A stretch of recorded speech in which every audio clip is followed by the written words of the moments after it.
ደረጃ ሲወጡ እንዲሁም ጉልበቶትን ለመዘርጋት ሲሞክሩ ህመም አለው። ይህ ህመም የኳድራይሴፕስ ስትሬን ምልክት ሊሆን ይችላል። ኳድራይሴፕስ ጡንቻ ማለት ታፋ የምንለው ጡንቻ ሲሆን ጉልበታችንን ለመዘርጋት እንዲሁም ጉልበት ሳይታጠፍ እግራችንን ወደ ላይ ከፍ ለማድረግ የሚጠቅመን የጡንቻ ክፍል ነው። ይህ ጡንቻ በሚጎዳበት ጊዜ ኳድራይሴፕስ ስትሬን ያጋጥመናል። ለኳድራይሴፕስ ስትሬን የሚያጋልጡ ነገሮች ምንድናቸው የሚለው ስናይ ለምሳሌ ቀጥተኛ ጉዳት ኳድራይሴፕስ መስሉ ላይ ሲደርስ ድንገት ለመሮጥ ስንሞክር ወይም ለመዝለል፣ ለመስፈንጠር ወይም አቅጣጫ ለመቀየር ስንሞክር ሊሆን ይችላል። ኦቨር ስትሬቺንግ ሲያጋጥመው መስሉ። በተጨማሪ ደግሞ ጡንቻው በፊት የነበረ መስነፍ ወይም ዊክነስ ከነበረበት ወይም ደግሞ በጡንቻው ተቃራኒ ያሉት እንደ ሃምስትሪንግ የመሳሰሉ ጡንቻዎች ላይ ዊክነስ ካለ መስል ኢምባላንስ ስለሚኖር ኳድራይሴፕስ መስሉ ላይ ጫና ስለሚኖረው በዚህ ምክንያት ለስትሬን ሊጋለጥ ይችላል። የኳድራይሴፕስ ስትሬን ከቀላል ኦቨር ስትሬቺንግ እስከ ከባድ ሲቪር ቲር ድረስ ሊደርስ ይችላል። ስለዚህ የዚህ ህመም ምልክቶች ምንድናቸው የሚለውን ስናይ ደግሞ ደረጃ በምንወጣበት ጊዜ፣ ጉልበታችንን ለመዘርጋት በምንሞክርበት ጊዜ ከፍተኛ ህመም ሊኖረን ይችላል። ወይ በምንራመድበት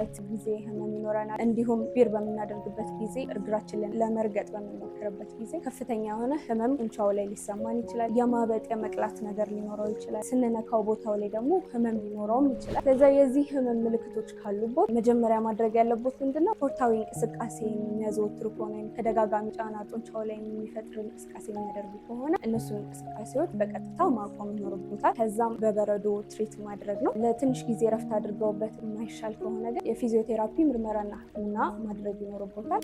ስለሚነበርኩኝ ከዛ ፊዚዮቴራፒ ክሊኒክ የፊዚዮቴራፒ ባለሙያ